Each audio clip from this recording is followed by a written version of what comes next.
Thanks for joining me again in one of the world's best locations for photography. We've got another action-packed show lined up for you, so lock the door, turn off your phone unless you're using it, and make yourself comfy. Camera! Check! Sound! Check! Makeup and stylist!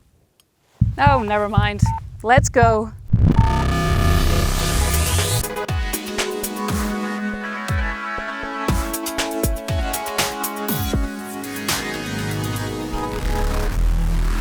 Coming up on this month's show, we show you how to get shots like these from your back garden. We talk about bags and pants. And we try home developing slide film. What could possibly go wrong? Welcome to our June edition of Photography Online. As you can see, I've got another action-packed show lined up for you, so let's get right on with it. The west coast of Scotland is not only a huge attraction for photographers, but also for couples looking to get married. This place has a certain romance to it, which seems to lend itself so well to people tying the knot, especially if you're looking to have photos taken in the surroundings. One photographer who has people flying from all over the world to stand in front of her lens is Lynn Kennedy. We caught up with her in her back garden to find out how she makes a living from photography.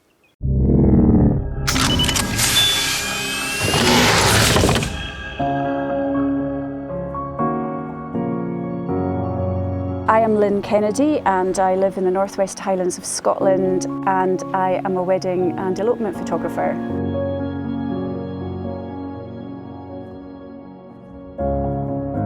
I've been doing it since 2007, and then in 2015 I decided that I was going to specialise in elopements and intimate weddings, and that's what I've been doing since then for the last 5 years.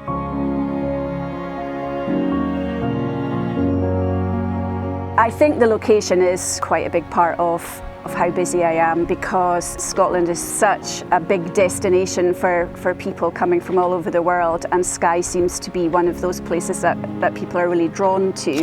And I think for couples that are planning to elope here or have a small wedding, they see all these amazing pictures on the internet of other people getting married, and they just think, that's it, that's where I want to go.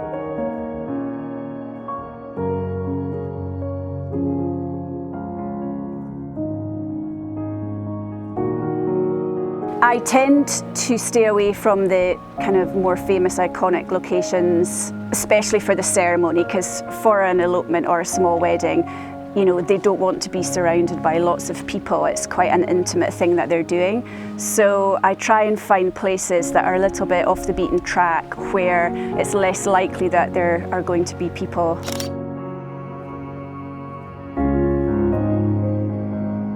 I try not to go anywhere that's going to be too difficult, because walking around in a big long dress, especially if you're having to lift it a bit to keep it off the ground, stop it from getting dirty, just gets too difficult.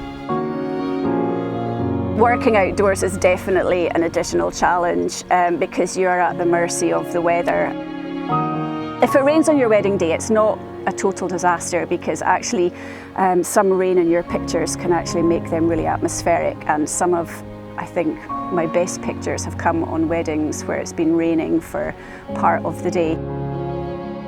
I think rain on your wedding day is actually considered quite good luck. Well, that's what I tell all my couples anyway.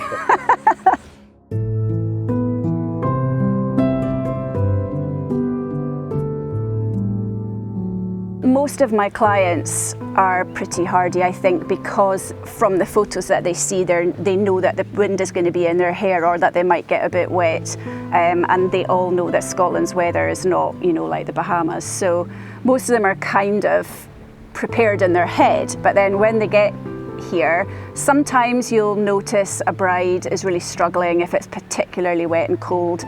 So you just have to give them a bit of time in the car with some blankets on, just to let them come back to a normal body temperature, because you can't take really intimate pictures if someone is sort of half blue and shivering. You know, it gets to a point where it just doesn't work. If I wake up on a wedding day and it's full sun, blue sky, no clouds, yeah, that's my nightmare. It's much harder to shoot in those conditions. And everyone always says, oh, you must be pleased it's a really nice day. But actually, no. My favourite weather to shoot in is overcast weather, and if you get lots of clouds, all different sort of heights and shades. That is just, yeah, with the mountains, it's what I love. I think the most important skill is being good with people, because if you can't make a couple relax with you, you're not going to get that emotion and intimacy in the photographs.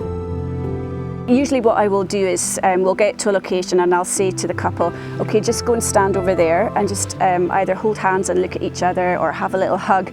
And I just want to see how they are with each other. So I'll be taking pictures and chatting a bit to them, but I'm just observing how they act with each other.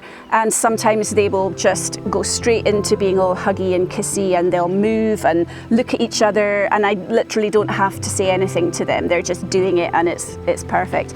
Other people, which are most people, and I think I would be exactly the same, are feeling a little bit awkward. So I will tend to choose one or two poses where I think that they can start to relax a little bit. So usually if it's a groom and a bride, I'll put the groom behind the bride and just get him to kind of put his arms around and hug her and kind of nuzzle in there. If it's two brides or two grooms, the taller one will go behind, and usually just when they're having a little snuggle like that, that kind of relaxes them a bit, getting them to whisper things in each other's ear, anything to kind of break the ice.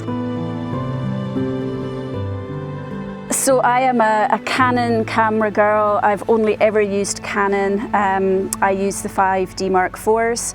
I looked at a Sony mirrorless and a Fuji mirrorless, and I don't know what it is about me. I can't use them. They just feel too small. The buttons, I don't know, they're just not for me. So I love Canon. But my lenses, I love Sigma lenses. My favorite lens of all is the Sigma 85mm art lens. I think if I could only have one lens, it would be that one. It's great for cropping in tight on ring shots and things in the ceremony, and also if you just want to focus on the couple and how they're looking at each other without all the other distractions. But in the portrait shoot, it's just, love it. The ceremony part of the day, that is the most important part of the day. That's what they're there to do, and capturing the emotion of them saying their vows to each other is like one of my favourite parts of the whole thing, because they've chosen to do something very different from most people, for it just to be themselves, and so you have to respect the intimacy of that. And yeah, the photo shoot comes later. I guess a lot of people think that being a wedding photographer is basically showing up one day a week to take pictures of a wedding and that's it, and occasionally people will say, oh, what do you do the rest of the time? Actually, the photography is probably quite a small part, and then the rest of the time it's the editing, it's the planning, the elopement for them, marketing and PR and that kind of thing as well. My busiest ever was 11 weddings in 14 days. That was a big editing queue. What an amazing job Lynn has. Although having to work in the worst that the Scottish weather can throw at you would put many off. If you'd like to know more about Lynn, then see our link section in the description down below. In next month's On Location feature, we'll be heading out to one of the remotest places in the world, but one which is world class in terms of the unique photography opportunities that it offers. Now, in addition to our main monthly shows, we sometimes like to surprise you by producing an extra mid-month episode. These are only available for a limited time before they get deleted, so subscribing to the channel and enabling the notifications will ensure you never miss out. Last month we produced a bonus 30-minute episode which will only be active until June 7th, so make sure you see that before it's too late. Now, every month we bring you a photography quote, and this month's is from an anonymous author who once said, when people ask me what equipment I use, I tell them my eyes. And with this in mind, we're about to start a 4-part series on mastering exposure. Over the next 4 months, we'll be looking at how to use your camera's meter, how to use the histogram, and how to use a handheld light meter, all different ways to measure exposure. Before all of that though, we thought we should lay down a few basic foundations which are essential if you want to be a master of exposure.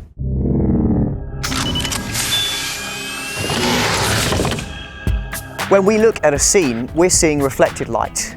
Take this view for example. I can only see everything here because the light from the sun is being bounced and reflected back to my eyes, regardless of whether the sky is clear or cloudy, or the light that falls on a landscape is from the sun. It's just the atmospheric conditions and the weather that influences the character of this light. When we look at this scene here, the same amount of light is falling onto much of it, but some areas, such as the wall of the church here, which is in shadow, appear brighter to our eyes compared to other areas, such as this part of the roof, which is also in shadow. The reason for this variance is that different objects, surfaces, and elements reflect different amounts of light. The shadow area of the roof is receiving the same amount of light as the brighter wall, but it's reflecting less of that light, which is why it appears darker. The brighter an area, the more light it is reflecting into our eyes or the lens of our camera. The light falling onto a subject is known as incident light, and the only way we can measure this is with a handheld light meter. We'll be looking at how to use these in a future part of this series, but let me quickly explain the difference between incident and reflected light. If I place this white and black card in the same light and use a handheld light meter to measure the light falling on them, the exposure for both will be identical, and that's because the same amount of light is hitting each card. However, if I meter the reflected light, then I'll get a very different reading, as the white card is reflecting a lot more of the light than the black card. These are going to be different to the result I got from the handheld light meter. So out of all of these, which is the correct one? The answer in this situation is the handheld light meter, but hang on a minute. You didn't think it was going to be that easy, did you? You see, correct exposure doesn't necessarily mean best exposure. Exposure in photography doesn't just mean measuring light. It also means understanding the limitations of our camera's sensor or the film we're using. Without this knowledge, getting the correct exposure is going to be a very hit and miss affair. All cameras have a range of luminance levels from pure black to pure white, and this is known as the camera's latitude or its dynamic range. The unit of measurement we use for exposure is known as a stop. One stop brighter will double the luminance of a photo, and one stop darker will halve the luminance of a photo. So if you see talk about a camera having 10 stops dynamic range, it simply means that there are 10 stops of exposure between the camera rendering a subject as a pure black and the same subject as a pure white. For example, if I photograph this black card so that it is rendered as a pure black and then increase the exposure by 10 stops, it will now appear pure white because I've used the entire range of the camera. I can render the same subject as any tone of grey I like by simply choosing the many variables in that 10 stop range. This is what mastering exposure is all about, giving you control rather than letting the camera make any decisions. It will often get things wrong, and that's going to limit your potential for photography. Some cameras may only have 6 or 7 stops of dynamic range, some film even less, so it's essential to know the limitations of your camera. Otherwise, when we try and get the correct exposure, we're going to be stabbing in the dark. See what I did there? Dark exposure? No, never mind. It would be like trying to buy a shirt for someone without knowing their size. To get a good fit, we need to know the size of the person as well as the size of the shirt. The same goes for an exposure. It's all about fitting the dynamic range of the scene into that of your camera. We'll look at how to measure the dynamic range of a scene in part 2 of the series on next month's show. For now though, we're going to look at how to calculate the dynamic range of our cameras. If you shoot on film, then the range, known as latitude, is fixed to the film itself. Different films have different latitudes. These are the same regardless what camera you put them in, so a film camera has no limitations for dynamic range, as it's limited simply by the film being used. Digital cameras have a sensor instead of film to record the light, so the latitude is fixed to the camera. Each camera model will differ, but all identical cameras should be the same. So if we've got a Canon EOS R and we know the dynamic range is about 9 stops, then if we pick up another Canon EOS R, then it will also be 9 stops. But if we pick up a completely different model of camera, then it's going to have a different dynamic range. It's therefore important to know the dynamic range and limitations of each camera model we might be using. You can just look on the specs in the manual, but they're not going to give you the realistic range. In the same way that if you want to know how many miles to the gallon you're going to get from your new car, you wouldn't trust what it says in the promotional brochure. So, I want to show you how to work out the exact range for your camera in real terms. So what you're going to need is a grey card, and if you don't have one lying around at home, we've prepared our own printable one which you can download. We put our logo onto here nice and subtly, and what this is going to do is help us with the exercise later on. I've also left the very centre of the logo in full contrast, and this is going to make focusing much easier.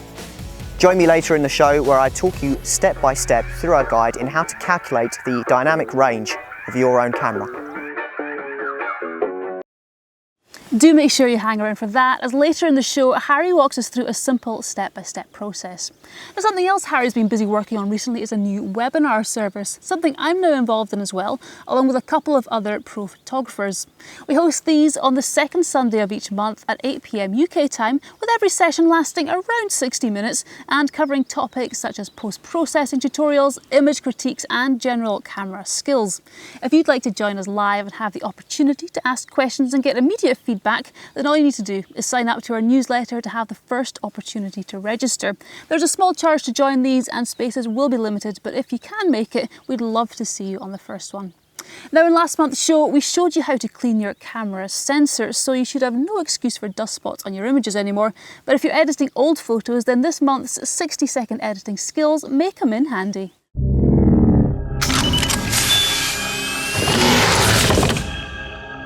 This month I'm going to show you how to clone out dust spots using Lightroom. Now when we look at this picture at this resolution, it's not that obvious that there's anything wrong there, but if we zoom in on the sky, whoa, all of a sudden we can see lots and lots of spots all over the sky, which are basically dust on the sensor. So it's not a major problem, we can get rid of those, and what we're going to do is we're going to go to the second tool in our toolbar under the histogram, and this is called the clone tool. And when you click that, it opens up a new panel here. At the top you've got the option of clone, or you've got the option of heal. I'll show you the difference between those two in a minute, but most of the time you want heal and not clone. The next one down is size. We can do that with a shortcut on the keyboard, so I won't show you that.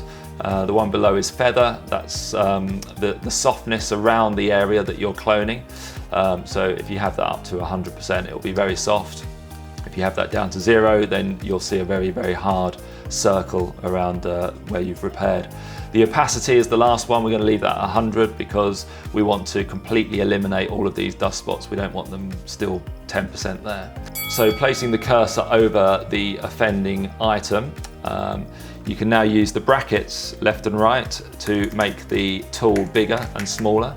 Ideally you want to make it as small as possible but comfortably covering the area that you want to clone out. So that's a good size for this particular spot here. Once you've got the cursor in the right position, you just simply click and Lightroom will analyze the tones and texture of that area, and it will choose an area that it thinks is suitable to copy to that new area. So most of the time, 99% of the time, it will get it right. So it's literally just a case of going around and just clicking on all of these spots. Now, occasionally Lightroom will choose a bad area to copy from. I'm going to force it to do that by asking it to copy from down here in the mountains. Now, because we're on heal up here and not on clone, all it's doing is it's copying the texture from this area here and it's placing that texture over this area here, but it's keeping the color of the original area that we want to clone over. If we go to clone, you'll see what it does. It copies the texture and the color over. So now it's copying everything in this circle here and it's putting it in this circle here. This is what we don't really want to happen in this situation. So heal is what you're going to want to use most of the time. There are times when clone is more suitable, but for this purpose and this exercise, you really just want to be copying the texture of the cloud over the cloud. I'm just going to carry on clicking here, but for now you're going to have to leave me because my 60 seconds is up. Thanks, Marcus. Hopefully that was useful for you. Now, one thing which many of you have been asking us about is photography online merchandise, and this is something we'd like to make available to you. It's a great way for you to support the channel, so what I'd like to know is what would you like to see us offer? Do you want a t-shirt, a hat, a mug, maybe something more novel? Let me know your thoughts in the comments section. We do read every one of them and reply to any questions, so don't hesitate to get in touch, whatever the message. Now, with most of us being encouraged to stay home recently, getting out to do photography hasn't been very convenient. This is especially the case with wildlife photography, but if you have your own garden space or a local park, then we've got a couple of ideas for you. Let's join pro photographer James McCormick along with photography online expert Nick Hansen and someone called Robin. Do we have a surname for Robin?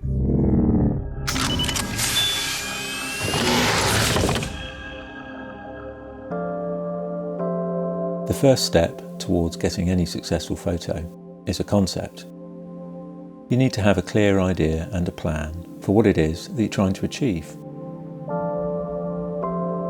I wanted to get a shot of a garden bird, but not just any shot. I wanted something a little special, something that would stand out. The best way to refine an idea such as this is to simply invest time observing the scene and the behaviour of the individual birds. I noticed a particular robin which would fly between a couple of regular locations, and thus the idea of capturing it in flight was born. The obvious thing to do here would have been to use a longer focal length, but with the subject small, fast and in close proximity, this would have been a frustrating challenge in trying to get both the bird composed and focused, and all in a fraction of a second. Instead, I decided to use a wider angle lens and let the bird compose itself. To achieve this, I would need to get it feeding from my hand so that I could dictate and predict the path upon which it would fly. Taming garden birds is not difficult, but it does require patience and persistence. I ordered some mealworms online and started by sitting out in the garden, allowing the robin to get used to my presence, while occasionally throwing mealworms on the grass. It soon got a taste for them, and then it was just a case of dropping the treats closer and closer until I had it feeding from my hand. I also positioned the camera on a tripod to get it used to this unusual lump of metal and glass, as introducing this at the final stage could potentially have made it wary. As you can see, no such problem here. Okay, so we have established our tame robin, which is a good thing, and it's taken about a week or so to do. So the robin tends to live in the apple tree over here. I've worked out that's the routine of the robin. He flies into the apple tree and he flies backwards across to a washing line behind us and surveys the garden, but basically he's watching me the entire time now. So the first thing that I considered when conceiving this shot was, first of all, to get the robin tame, obviously, and then secondly, what choice of background. Now, we've got beautiful blue skies today, so I've decided just to isolate the bird and use nothing other than the sky as a background. No trees. The oak tree up here would have worked very well, maybe some of the hedgerow, maybe not particularly the bungalow, which is the neighbour's bungalow there. But other than that, there's many choices of background, but what I particularly like is the blue sky. So the critical thing to remember in a shot like this is the bird has to be pin sharp. We have to get its eye sharp. Autofocus will not work. It will not be fast enough. So the best thing is to switch to manual focus. Turn the lens all the way using the focus ring there, so it's now focused at its closest point, its minimal focal distance. Now, in order so I know where that 1/3 of a metre is, below me on the floor here, there is actually a marker, so I know where to hold the mealworm. So that's going to be the plan. Then hold the mealworm at the right distance, the bird comes from the apple tree across in front of the camera, press the button, shoot as many frames as we can, and on this model, which is the 5 DSR, that's not many frames per second, but it's the only camera I have with me at the moment, so it'll have to do. So turn it on, manual exposure, focus is set, 4/1000 of a second, f4, ISO 400 for those that are interested in that kind of thing. I could probably have got away with an ISO 100, 2000 of a second and f2.8, but for the sake of it, for a little bit of extra depth of field and a little bit more shutter speed, I've gone to ISO 400. The sun is constant, nothing is changing, and the bird is flying towards the sun, so it should illuminate its face. Right, it is now up in the apple tree up here, so I'm going to hold the mealworm, finger on the trigger, just out of shot, and get ready and fire away. There we go. Now, I got in probably, I don't know, 6 to 8 actuations there. There will probably only be 1 or 2 where the robin is in the very centre of the frame.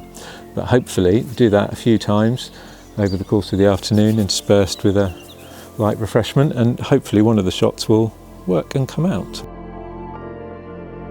If you don't have the time or the patience to tame a garden bird, you can still achieve great shots of them perched from a distance. This is something Nick Hansen has been doing in his own garden. I've been observing the birds in the garden for a few weeks now. They've been attracted by the seeds and the fat balls which I've put out to increase activity. Now, getting a shot of a bird at a feeder isn't really that difficult. However, it's hardly going to win you any awards and doesn't look very natural with the feeder in the shot. To get a shot I was going to be happy with, I knew I would need to create a custom perch. This would need to be positioned close to the feeder so as to give the robin a place to rest and observe the scene. There are three things to consider when creating a custom perch. The first being the perch itself, and I've been using these three different perches for the past few weeks now. I have a rather photogenic piece of decaying wood.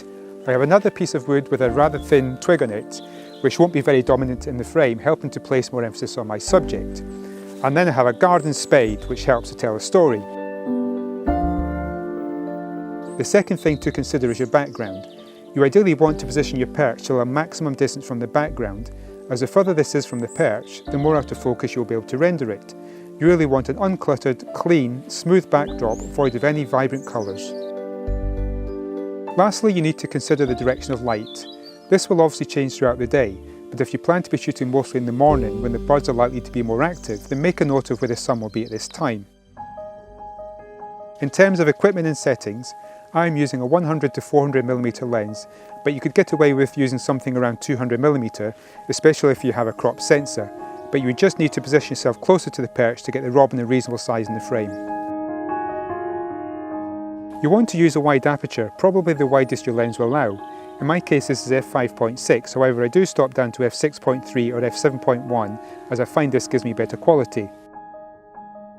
The two main reasons to use your widest aperture is to get the background suitably soft and also to provide the fastest possible exposure time. While the bird is perched, it won't be moving much, so a fast exposure time is not necessary. Your ISO wants to be as low as possible, so if ISO 100 gives a fast enough exposure time at your chosen aperture, then use this setting. If not, then don't be afraid to go to ISO 400 or higher. You just don't want to raise this unless it's necessary. I always shoot in manual mode as I want all my shots to come out the same exposure. If the light isn't changing, then there's no need to shoot in any other mode. Although a tripod is not necessary, it will certainly save your arms, which will ache if you sit hand-holding the camera for long periods of time. Also, having the camera on a tripod reduces the amount of movement the bird will see when it lands, so you have less chance of scaring it away. Now it's simply a case of waiting for the subject to turn up, and on a day like this, who wouldn't want an excuse to sit out in the garden all day?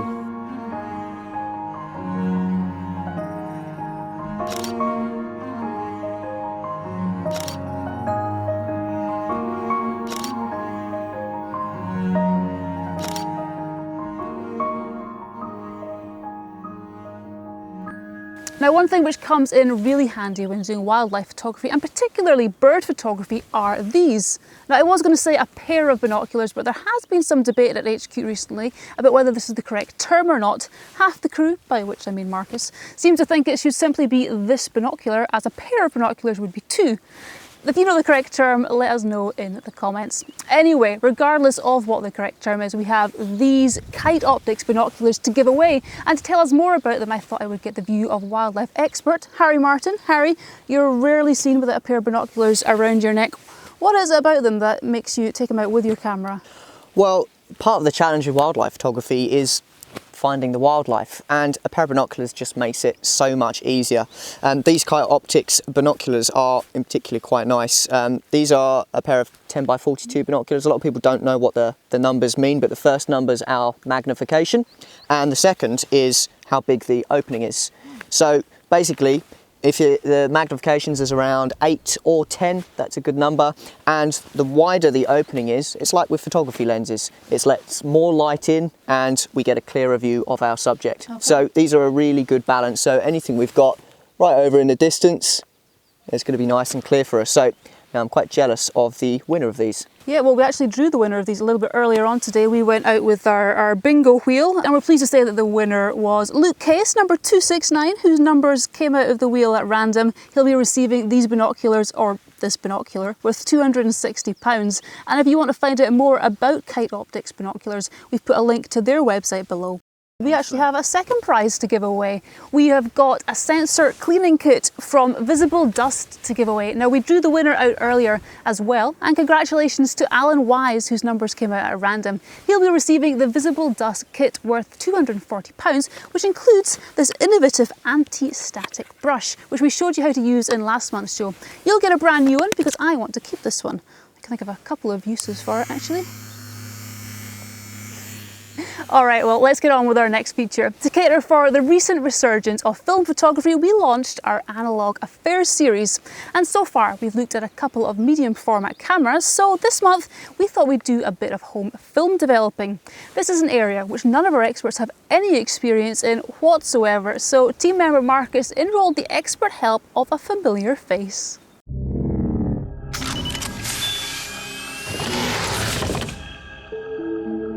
Back in the day, I used to shoot hundreds, sometimes thousands of rolls of film each year, and the development of my film was done in a pro lab in London, where I would turn up with a bag full of exposed film, go and get a coffee, and admittedly sometimes a cake, and then come back 45 minutes later and pick up my photos.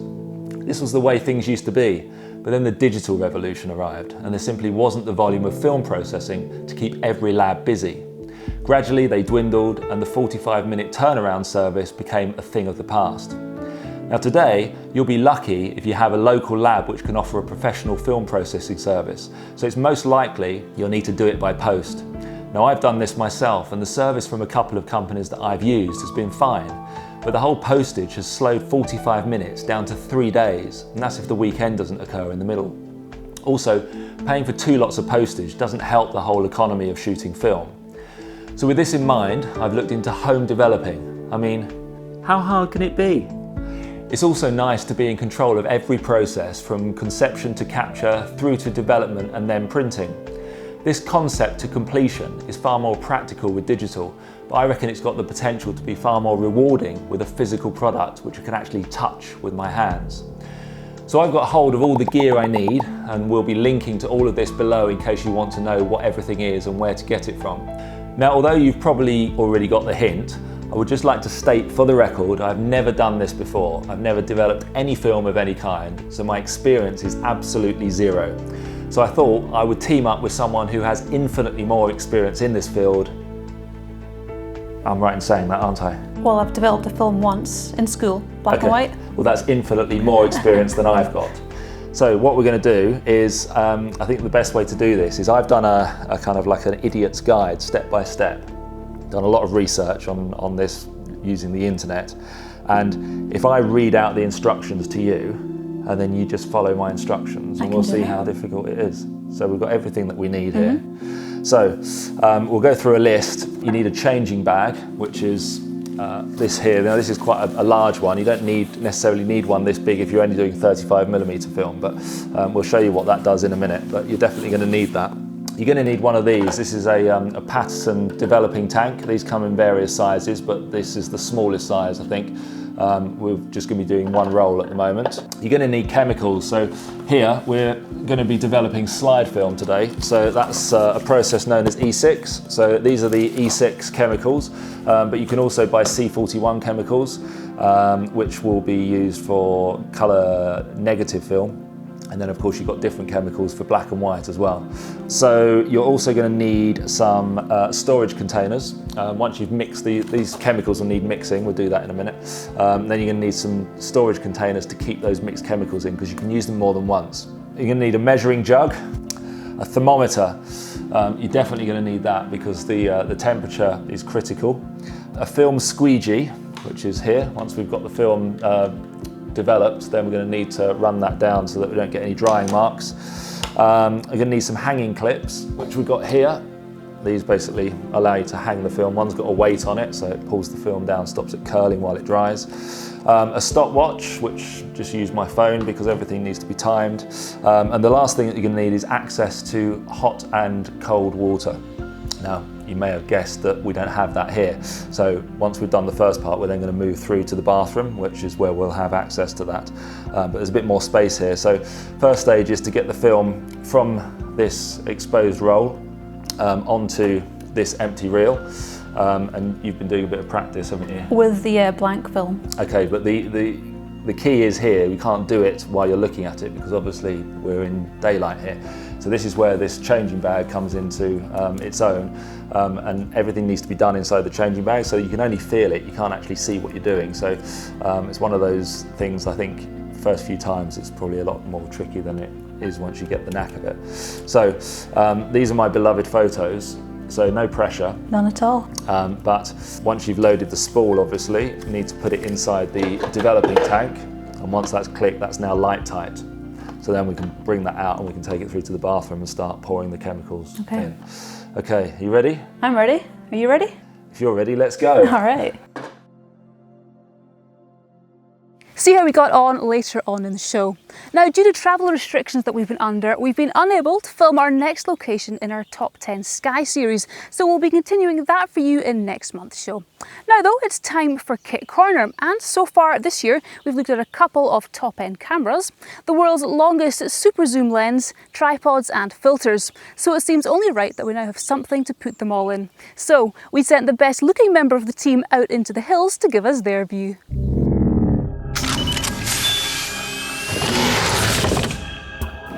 Well, I don't know who you were expecting. Today we're going to be talking about one of the most important pieces of camera gear, a camera bag. Now, I don't know about you, but I find it pretty painful to try and find the right kind of bag. There are so many variables, depends on where you're planning going. Maybe you're planning hiking up a hill, maybe you're planning just going into the city centre, maybe you just got a small amount of gear, maybe you've got loads of different lenses and pieces of kit. There is no right bag for everyone. Personally, I have this dinky little thing, it's the polite term for it, the guys call it something else, but it works absolutely fine for me. It is small, but you've just got maybe one body and a lens, it's great. Now if I open it up, you can see there's actually lots of room inside here. That's not a bag, that's a handbag. What are you talking about? It's perfectly sufficient for my needs. Hang on a minute, let me show you a bag. This is a bag. That is a beast. I've had this bag for, I don't know, over 20 years. And it's been around the world with me several times. Yeah, so the good thing about this bag is I can get all my gear in it, plus at least 10 days worth of clothes. Did you know where you can get 10 days worth of clothes in there, plus all your gear? Okay, well I take that as a challenge. Right, here we go. We've got 10 socks, 10 t-shirts, a spare pair of trousers and a fleece, and 1 pair of pants. Everything you need for 10 days on the road. And then the most important item, toothbrush, because you can't go without a toothbrush for 10 days, and a back scratcher. So there we go. I reckon I could get 2 weeks worth of stuff in. Oh, hello. Oh, here we go. What do you want? I just come to see what you're up to. We're doing a feature about bags. Oh, well, lucky I'm here then. I've got just the one you want to look at. Here we go, I knew. You want a bag? Check out this bad boy. There's always one, isn't there? There we go. You want a bag? So what's that? That is a think tank mind shift backlight 35 litre. And what's good about it? Watch everything. It's a great all-in-one bag. I have to carry all my camera gear, and you know, when I'm up, say, you know, up there on the hill behind you, I need everything else that you can carry, all your first aid kits, your spare layers. We're on Skye, for God's sake. You don't, even in the middle of summer, you need your thermals on, so I can carry everything in that, and all my camera gear, and my lunch and my dinner, and my water, but without looking like a pack horse. Can you get 10 days worth of clothes, a back scratcher, a toothbrush, and 2 cameras and 4-5 lenses? I wouldn't. Hey! You've all got the wrong bags! Hang on! I'll be down in a minute! Who invited him? Did you tell him? No, I didn't. For goodness sake, he's going to arrive with his all, oh, I've got the best bag. Anyway, here he comes. Okay, here's the bag you want. The Shimoda Explore 40. And why do we want that bag? Well, looking at your big base there, Marcus, I know you always like to have the biggest one, but size doesn't always really matter. This one's 40 litres, does me for a day in the hills, no problem. So we've got Harry, who's got a weekend bag, I've got a 2-week bag, and you go down to a day bag. And then Ruth's got a handbag, which is good for like an afternoon meeting. Okay, so go on then, show us what's good about this bag. I have camera body, 3 lenses, plenty of room for filters and even more stuff. I mean, I can get, you know, my waterproofs in there as well. As far as I know, there's no other camera specific bag which allows you to adjust the length of the back. I'm also carry-on compatible. I've got another one in the back here, which is the worst bag ever made. You got your camera and everything in there. That's all good. This is designed for a laptop. Look, that's going to fall out of there. Yeah. Okay. So you now have to do that under there, like that. So that now needs to be done up. then this goes over here like this, then these go in to here like this. Okay, so that's now done up. Right, you've just arrived on location. The light's fantastic. Go, get your camera out. Hurry up, Nick, the light's disappearing. Hurry up. Oh, get my camera, get my Come on, camera. no, come on, you got 10 seconds. The light's almost gone, Nick. God, this is ridiculous. Don't worry about it. It's all right, there'll be another sunrise tomorrow. Oh, the zips are horrendous on this bag. There we go. Right, up. Oh, So, can we see the problem here? yes. I mean, is that just not the worst design ever? Because Yes. then anything that's in there just ends up cascading down the Yeah. hill. If there was an award for the worst bag ever designed, this one would win it hands down. So if anybody has this bag here, then you just want to throw it away. Just No, no, no. Look, if you're going to throw something, do it properly. There we are, job done. So I've noticed Marcus has got inserts that move about, you guys have got inserts that move about, but yours, they lift out, the whole thing lifts out. What is Yep. the advantage of that? So we have the internal camera unit. So this is the same type which is in my bag here Okay. in Shimoda. So you've got to the airport, discovered that your bag is too large for carry-on. So you can actually take the insert off, out, and take that as your carry-on and put the rest of the bag through into the hold. And it makes, obviously, you get more space in your bag for other things then, I Yep, you can suppose. put your clothes in there. Okay. All right. Well, you know we like to give stuff away, so I reckon we should give away one of these camera bags. And Marcus's, I'm afraid, is just a bit too much of a beast. So I reckon, on the whole, Nick, we should give away your bag. What? But obviously not your bag. I think we've got one that is a bit newer. Here it is. This is an identical bag to the one that you've been showing us, Nick. Exactly the same as everything you've seen in Nick's, and it comes with everything you've just seen. And inserts, and also we're giving away an extra insert. Come on, Nick, you know you want to. Thank you. So you can actually win all of this, worth over £300, I believe, in a lovely colour, Parisian night. And all you need to do is go to the link in the description below the video. All right, so I know what you reckon to my bag. Give me your final arguments for which type of bag you reckon I should replace it with. Well, a couple of main things. Modular system, so you can change the size of the insert if should you wish. So it allows you to use the top compartment for your other bits and pieces. And the fact that it opens on the back of the bag compared to the front, so you're not getting the back of the bag dirty when you put it on the ground. I like the top access. As you can see, the bags are lying very flat, whereas these ones, because you pack everything in on the back of them, they lie kind of wonky. You get way more stuff in these top access bags. This one's airline compatible as well. Obviously that one's not. So this is the bag for me. You know me, I like things on the wonk, and this is it's very comfortable. I can take out all of the dividers in this if I need to, so I can fit big lenses. I can then pad it all out, and it fits all my other stuff. But this is why I have a bit of a. I've got so many bags, and it completely depends on what you need it for. Your bag is perfect. I might borrow this actually. It's quite a nice little bag, that.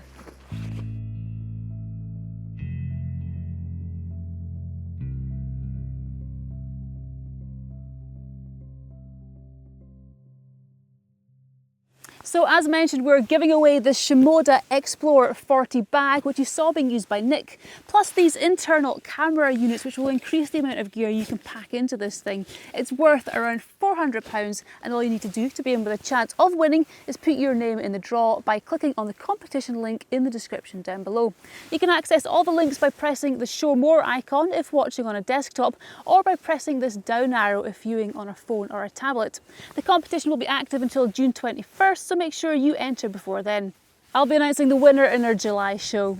Now, earlier on in this show, Harry kick-started our 4-part series in Mastering Exposure. Let's catch up with him now to continue part 1.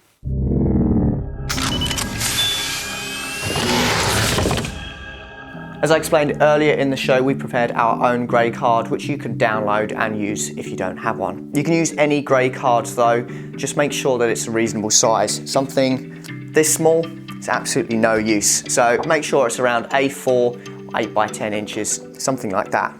We're going to take a series of photos of the card at different exposures, and it's essential the light is constant throughout. So don't do this on a day when the sun is going in and out of the cloud, or the light is changing in any other kind of way. It will only take about a minute to take all the photos you need, so just ensure that you start the first one at a time when you know the light will be constant for the following 60 seconds or so. Ideally, you want a lens around 100mm, but as long as you avoid anything wider than about 50mm and longer than 200mm, you should be absolutely fine. What we want to do is fill the frame with the grey card, but avoid getting too close and having to block light that might be illuminating it too. Place the grey card somewhere where it's not going to move, and position your camera on a tripod so that it remains fixed. Make sure your tripod, or yourself, is not casting a shadow onto the grey card. Compose the frame so the camera is looking at a right angle onto the grey card, avoiding any flare, and then manually focus. Make sure you turn off autofocus so that the camera doesn't try to refocus between shots. Finally, you want to make sure your camera is in manual shooting mode. This will not work in any other mode. You also want to make sure you're shooting in RAW. You can do this exercise in JPEG, but you'll find that the dynamic range is going to be slightly less. Set your exposure time to 1/60th of a second and set your ISO to its native setting. This is the lowest it will go without going into any extended setting. Now alter your aperture until your camera's exposure meter displays 0 in the middle of the scale. If you're unable to achieve this, then move to a brighter or darker environment. Outdoors in the shade or indoors close to a large window on a bright day should provide the perfect amount of luminance. As long as your camera's exposure meter reads 0, then we should be recording the grey card as a midtone. We're now going to follow this step-by-step process, which we've made available as a free download. See the relevant link in the description below. Step 1. Take a photo at 1/60th of a second, ensuring that the camera's exposure meter is displaying 0. If it is not, then adjust the aperture accordingly. It's really important that from now on, your aperture and your ISO remain constant, which is why we need to be in manual mode. Make sure your camera is not set to auto ISO. Step 2. Quickly check the histogram to make sure that the bulk of the graph is in the center, as this indicates that you've done everything correctly so far. Step 3. Now take 6 more photos at the following exposure times: 125th of a second, 250th of a second, 500th of a second.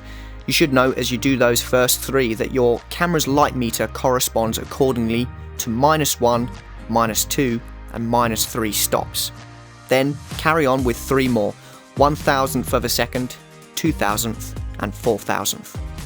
So what we've just done is taken 7 shots, each 1 stop apart, covering everything from a midtone, the shot that we took at 1/60th of a second, all the way through to a pure black tone. Now what we're going to do is do the opposite. We're going to take everything from a midtone all the way up to a pure white tone. You will now have a total of 13 photos, all with a stop of exposure between them.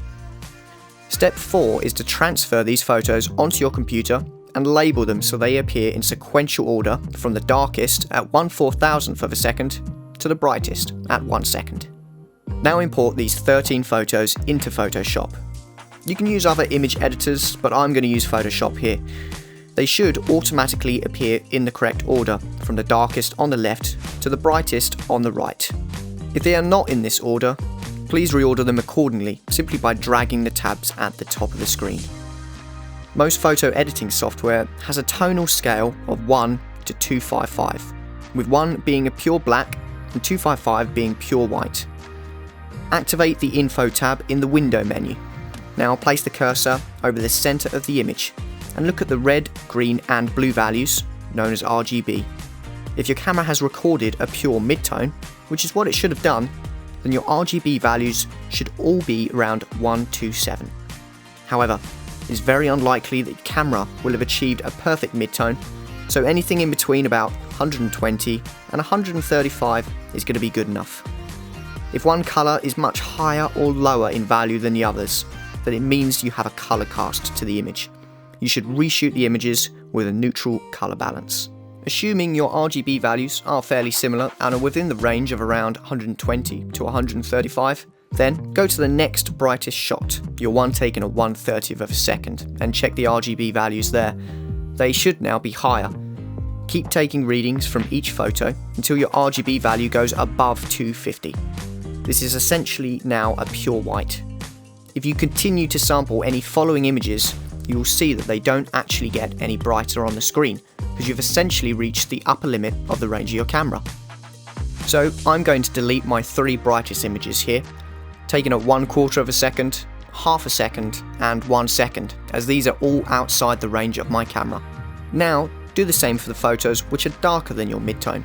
So, start with your shot taken at 125th of a second, then 250th of a second, and keep going down until your RGB values all read less than 5. You've now essentially hit pure black. Any further photos will not get any darker, even though they are at a lower exposure, so these can be dismissed along with any that are outside of the brighter end of the range. If you increase the exposure of the darkest shot within range, you should see the Photography Online logo start to appear. And vice versa, if you decrease the exposure of the brightest image within range, you should also start to see the Photography Online logo appear. However, this will be very subtle, so keep a careful eye out. I'm now left with a total range of my camera from 1/4000th of a second to an 1/8th of a second. If I count them, it shows my camera has a usable dynamic range of 10 stops. This is very different from the 13.5 stops you'll see quoted from various tests for this camera. You'll now probably find that the range of your camera is more biased towards the dark end of the range. That means that we've got slightly more dynamic range in the shadows than the highlights. In practical terms, this means that we're more able to recover detail in the shadows of an image than we are in the highlights of the image. And this is very important to bear in mind when we're out taking images in the field. Once you know your camera's dynamic range, you're all prepared to go to the next level. We're going to be covering this in the next segment of Mastering Exposure in July's episode of Photography Online. If you want to give that a try, then to save you having to write it all down, we've typed up our step-by-step guide and have made it available for you to download from our website. Just go to the link section in the description below. Next month we'll be looking at how to use your camera's exposure meter effectively. Regardless of what camera you use, every part will have loads of relevant information, so make sure you catch the rest of the series. Now, earlier on in the show, Marcus drafted me in to take full advantage of my film developing experience, which was basically one roll of black and white film with someone else supervising me. I think we both know who's going to get the blame if this goes wrong.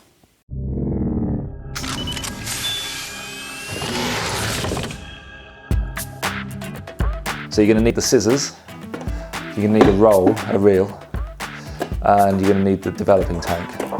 So if you put all of those inside the changing bag. Arm one. Changing bags come in various sizes, but the bigger they are, the larger tank you can use to develop more rolls of film at any time. Alright, I'm in. I can tell you now, even after many practice sessions without the bag, it's still not easy doing this without being able to see your hands. How's it going so far? Right, I can feel the tank, I can feel the reel, the scissors and the film. Okay. So you need to pull the tape off of the reel and pull the film out. I can feel where the film joins the paper. Okay, so you pull that off then. You sure? Yeah. Okay, and I'm going to attempt to snip the corners off in the dark. Okay, they're lined up.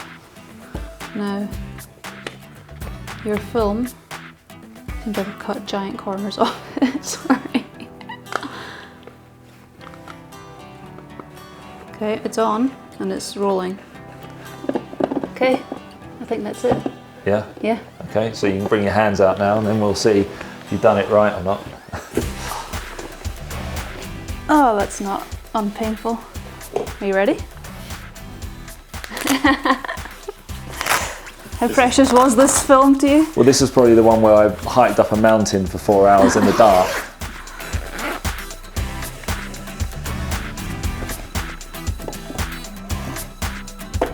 Okay. Okay. That's not film. That's No, good. Yeah. So far you've completed step 1, load film onto spools. Step 2 is mix chemicals. The mixing of the chemicals is straightforward, so don't be afraid to give this a go yourself at home. It's simply a case of following the instructions which come with the E6 kit. Once mixed, the chemicals can be stored for up to 6 months and can be used to develop multiple rolls of film. So that one needs to be labelled bleach fix, but if you're in the know, if you're down with the kids, you can say Blix. I think I'll say bleach fix. Okay. Shall we head into the bathroom? All right. For step 3. We'll save you from the next 30 minutes of what turned out to be the blind leading the blind, but basically there are 5 stages, starting with a pre-wash which gives a satisfying purple colour to the wastewater. Then it's a case of applying each chemical at the right temperature for the right amount of time. It's critical to get this exact, otherwise it can affect the exposure, colour balance and density of the film. The good news is that we're on stage 8 out of 16. 16? Yeah. While each chemical is inside the tank, the film needs to be agitated every 15 seconds to ensure it gets a consistent coverage.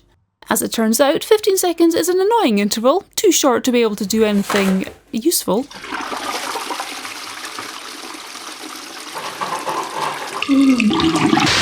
First time, I reckon we're doing pretty well. Well, let's not count our photos until they're developed. Between each chemical, the tank needs to be washed thoroughly with water at the same temperature as the chemicals. The final chemical can be applied after the film is taken out of the tank. I can take it out? Yeah, you can take it out and then we're just going to stabilise it. Oh look, I can see photos. Saying something. Whoa. Right, okay. Wow, I'm excited. Now it's just a case of getting as much water off the film as possible before hanging it up to properly dry.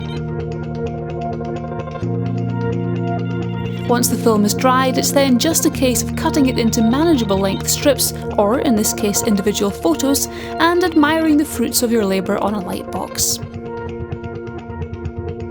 So I think we can call that a success. Yeah, I would say so. They're stunning. Was it easier than you thought? Yeah, with your faithful instructions, I think we got on pretty well.